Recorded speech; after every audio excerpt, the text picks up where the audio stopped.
Hey guys, and welcome back to Coffee with My Sunshine. Today's video is going to be a little bit different and super quick. It's just a hack I came across yesterday when cleaning out my car, and I apologize for the quality of the video. I just quickly grabbed my phone so I could show you how well this worked.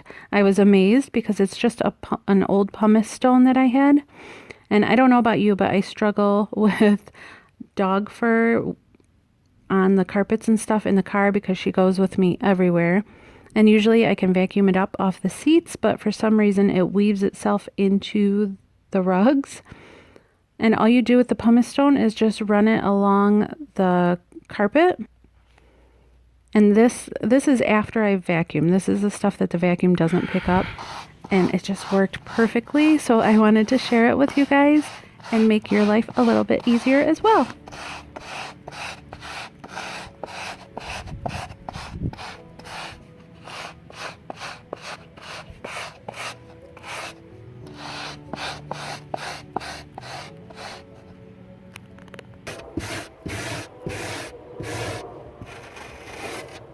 So I hope you liked this little hack.